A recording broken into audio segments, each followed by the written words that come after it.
Ilang taon din pong kinover ng ating kasamang si Lars Santiago ang comedy king na si Dolphy. At para sa iba pang balita ukol sa naging buhay at career ni Dolphy, narito po si Kuya Lar.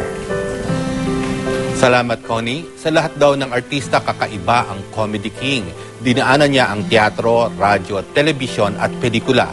At sa lahat ng ito, nagningning si Dolphy. Narito ang report.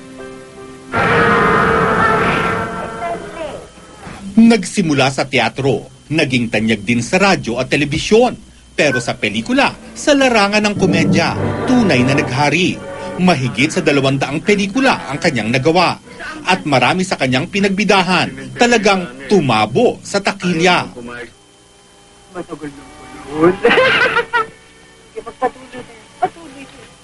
Ang dating extra, unti-unting umangat dahil sa galing sa pagpapatawa. Napansin siya ni Fernando Poe Sr., ang ama ni FPJ. Kahit sikat noon ang mga love team sa pelikula, gumawa ng pangalan si Dolphy bilang character actor. Yes, my darling sister. Anything? Hindi na maalis sa katawan mo, ate mo yan. Nakakatuktok ka na. Hirap na hirap natin darating, hindi mo pa ako bubuksan agad kung hindi Glory ang tawag sa'yo. Masasabing lubos siyang nakilala ng bumida sa pelikulang Jack and Jill noong 1954. Isang bading ang ganap niya rito na kinagat naman ng masa. Kaya ang marami sa mga sumunod niyang pelikula, bakla ang role niya. Sige ka siyang buksa ka, daddy. Sino ang dati yung tinatawag? Lika rito. Ito nga, daddy, pinasakta ng pitong marikil.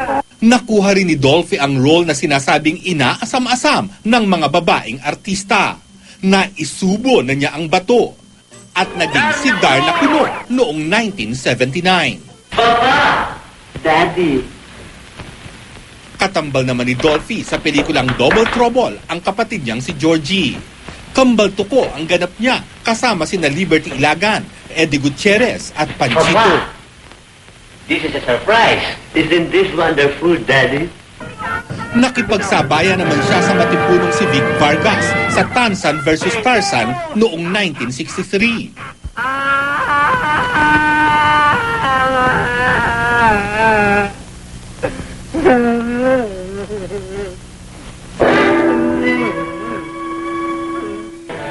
Sa Beatnik na inilabas noong 1960, ipinakita ni Dolphy ang husay niya sa pagsasayaw.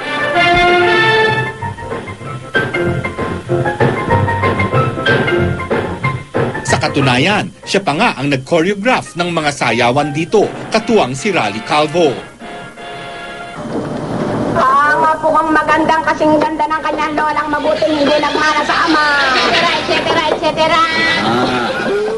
Sa TV, sumikat ng gusto ang tandem ni Dolphy at Nida Blanca sa pamamagitan ng Jan and Marcia. Alam nyo, maski naman 5,000 to, pwede ko ipagmalaki talaga ito. Sapagkat ito parehas ko itong kinita. Legal ito.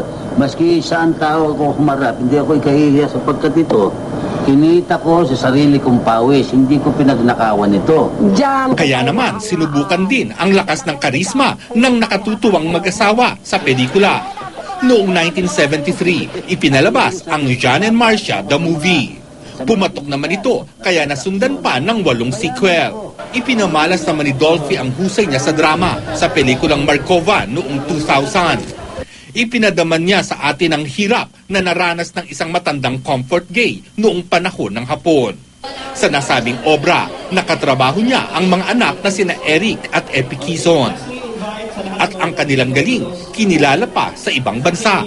Natanggap nila ang mataas na parangal para sa aktor sa Brussels, Belgium noong 2001. At noong 2010 Metro Manila Film Festival, inilabas ang Father Jejemon. Ginampanan niya ang role ng isang paring cool at kwela. Sa mga pagganap niya, ilang beses siyang nanalong Best Actor at Best Supporting Actor.